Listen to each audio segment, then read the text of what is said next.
and then when I'm done, I'm the wrong one to do it. Have somebody that knows what they're doing. Oh, over one eye. That's all right. That's okay. Wait, what am I doing? I'm just spinning this thing around. Is that what I'm Yes. supposed to do? Exactly, and then put it on. It isn't about speed.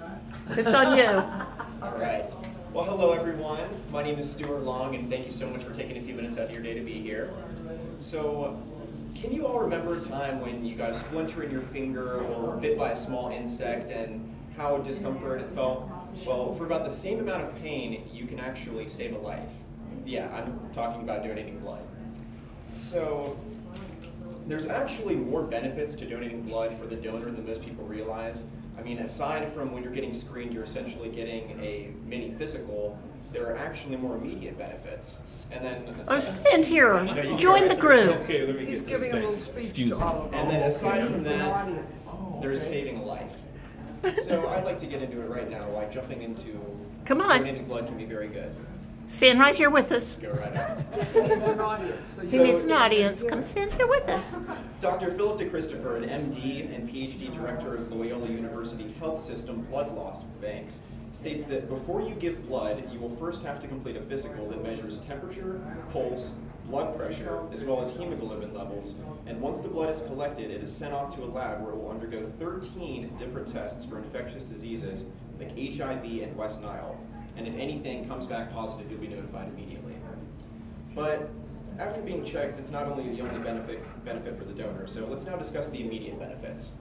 So most people don't know that when you get your blood donated, you actually have the iron levels in your blood balanced. And most people think about having too low of iron in your blood, but really having too much can be even worse. So a physician named Dr. Joseph Mercola says that the fact donating blood helps get rid of excess iron is one of the greatest benefits it offers.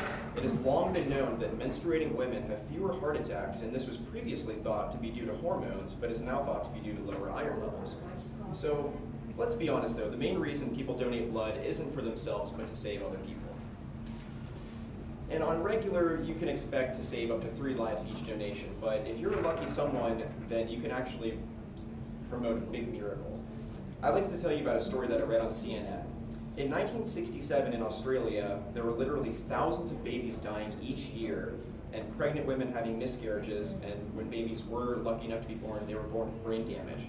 And this was actually all happening because of rhesus disease, which doctors found out was the result of pregnant women's blood that was attacking the blood cells of the children. And this is where an ordinary man named James Harrison came into play. He actually had surgery and needed blood donated to him, and afterwards he decided that he would in turn become a donor. And after his first donation, doctors got in contact with him and told him that he might be the answer to this very deadly problem. And as it turns out, Harrison had an unusual antibody in his blood that doctors in the 60s developed an injection called anti-D, which prevented women with the disease from having their blood attack their babies.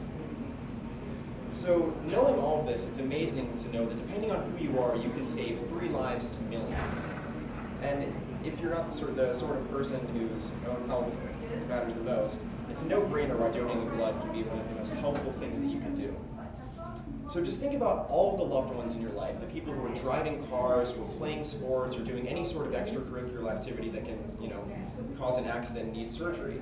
Would you really want to live in a world where nobody donated blood and all of those activities can prove that much more fatal? Many people often look at the news, read books, watch movies, and they think to themselves about the heroes they see, I wish I could affect the world like those people.